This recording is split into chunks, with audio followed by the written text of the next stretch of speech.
Welcome to Baghdad in Iraq. I know this is going to be a really special episode.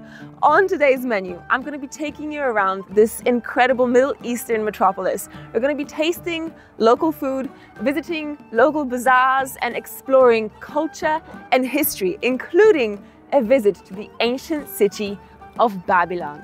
I promise you, it's going to be one hell of a ride. And the cherry on top of the cake, I'll take you to see some of the nightlife in modern-day Baghdad. All right, I'm Eva Zubek, and this is DW Travel.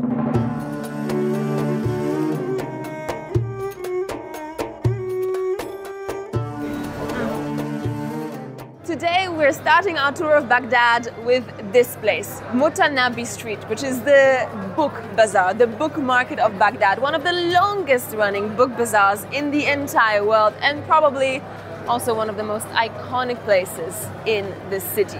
Now, there's a lot of magic, a lot of literature, a lot of poetry all around here, so let's go and take a little look around. Al-Mutanabi Street is not just a market. There's a lot more to it than just the business of buying and selling books. Artists, writers and journalists flock here every Friday to meet, discuss and, of course, read. This place has been a hub for Baghdad's intellectuals since the Abbasid times, almost a millennium ago, and its literary fame extends beyond the borders of Iraq. According to a local saying, Cairo writes, Beirut prints, Baghdad reads. From books about women traveling and living alone to Marxist sociology in Hungary to novels and poetry, I've picked out Alice's Adventures in Wonderland from the 30s and a book of English verse. $3 for both? Not bad. Al-Mutanabi Street isn't doing all too well today. People still remember the bomb that went off here in 2007, killing many people, and decades of conflict have lowered the demand for books. But its spirit endures. A select few still come here to meet their friends and read books in cafes. Meet Ali, my guide and fixer here in Iraq. He's the owner of a promising travel startup called Bil Weekend, one of the very first of its kind in Iraq. Yeah, tell me about the visa on arrival. Now, a lot of nationalities can just get it at the airport, right? So why did that change? Two main reasons, I believe. The first one is economic. Iraq is a market for investors. We need some people to access Iraq, make business here. And this is the governmental purpose to open this. Plus, it's open for visitors, especially after the visit of the Pope to Iraq. He called them the Christian pilgrimage. It was like a call from the Pope to the Iraqi government to allow foreign believers to visit the Holy Lands in Iraq. People like food.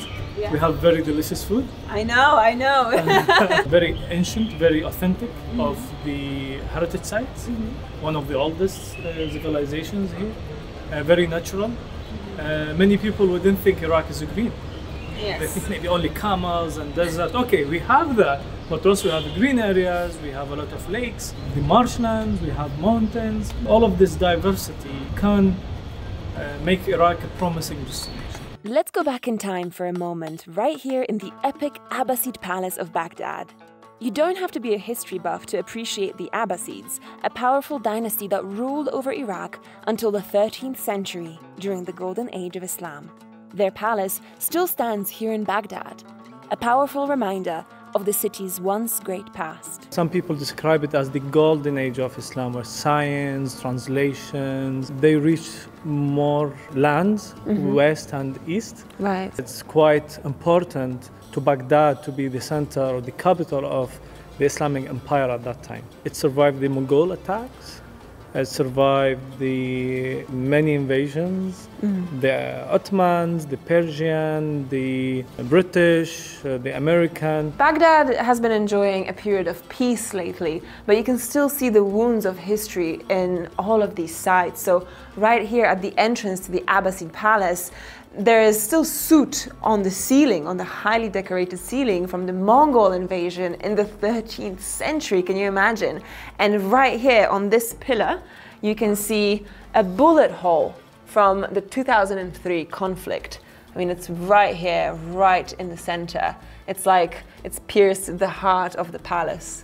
We've been doing a lot of walking around and exploring, so I think it's time to refuel. Ali brought me to a tiny cafe in the heart of the market, and it doesn't get much more local than this.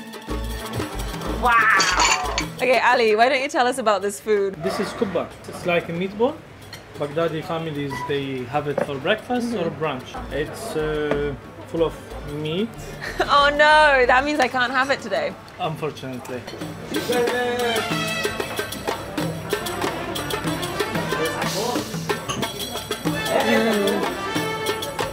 This is good too. Soup of meat though. Oh. All right, I've got a little exercise for you. Imagine you're back in your school days, and in history class, you're learning about the cradle of civilization in ancient Mesopotamia. There's a teacher talking about the great legendary city of Babylon. Well, no more textbooks, no more theory. Given that it's only 100 kilometers away from Baghdad, it's time to visit Babylon for real. We're about to meet Dr. Ahmed Aziz Salman, the director of the Museum of Babylon, for a quick introduction to the site. Why don't you tell us about Babylon? You have worked here for 29 years, you said, right? That's right. So Babylon started as a small settlement in Sumerian times. It is called in Sumerian language Kadingara, which means gate of God. Then it's flourished to be as a capital for big empire.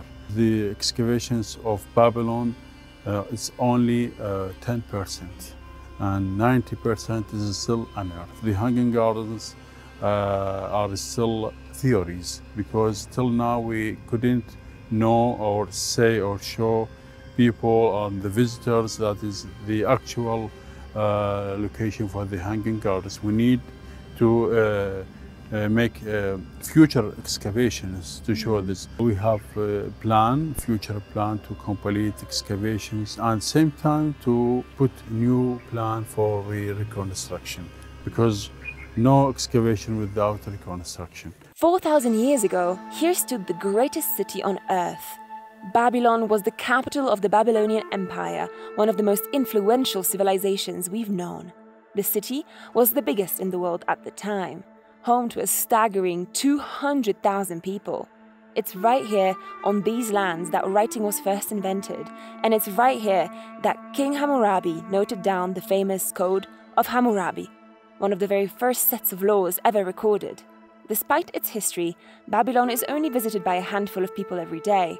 Most of them are domestic tourists. It might take some time before Iraq develops a strong enough tourism industry to breathe more life into Babylon. Here we have the throne.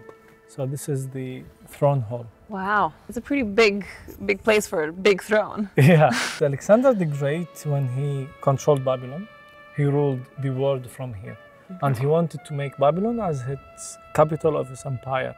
You know, because Babylon in the middle between Europe, Macedonia, and Egypt, and also the East, because he wanted to conquer like India and China.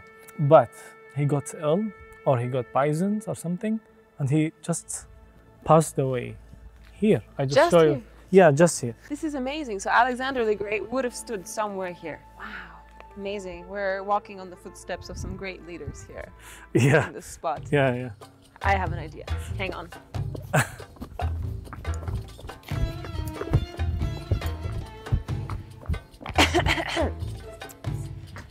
I hereby announce myself the Queen of Babylon. Anyone disagree? Who dare? What remains of Babylon today is a scattering of ruins, more a memory of greatness than anything else. Many of the artifacts that were excavated here in the 19th and 20th centuries were shipped off to European museums, and not always legally. There's a lot of discussion in the museum world around whether these artifacts should be repatriated back to Iraq. For example, one of the most important parts of Babylon's architecture, the Ishtar Gate, is currently housed in the Pergamon Museum in Berlin, Germany. Not everyone agrees that that's where it should be. Many times we ask these countries to come back our artifacts and others, But you know, there are need to political negotiation, and most of our artifacts which are inside their museums belong to Iraq. If you think about it, there's not many places like this left in the world. Sure, there's the pyramids and a few other sites, but Babylon is truly one of the most ancient reminders of our history as mankind. And it's special because it's on these lands right here in modern-day Iraq where writing and reading were invented. And that's quite special because those were the beginnings of our recorded history.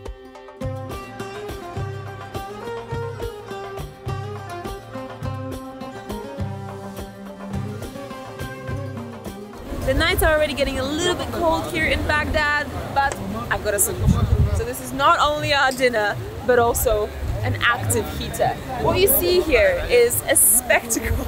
It's not just food, it's a spectacle, and it consists of the national dish of Iraq, which is masgouf. I don't normally eat fish, but I don't think I can resist it this time. Glazed and seasoned carp grilled on a real wood fire. It looks good, doesn't it? And for dessert, you can hop on over to one of Baghdad's many sweet shops. I have a feeling that Iraqis have a very sweet tooth because I've never seen a store with this much baklava, sugary stuff, chocolate, cakes, biscuits, name it, they've got it. Look at this ice cream, it's so perfect. All the pistachio, all the nuts, this is just insanity. So good, so creamy. Oh, look at this. Oh. All right, I know we've been traveling deep in the history and culture of Baghdad today, but there's a very modern side to the city as well. Shopping malls like this one have sprung up all across Baghdad recently, catering to the Land Cruiser driving, wealthy citizens of the city. Honestly, once you're inside a mall like this one, you feel like you could just as well be in Abu Dhabi or Munich. But since we are in Iraq, let's dive back into local culture and join a musical night to top off the evening.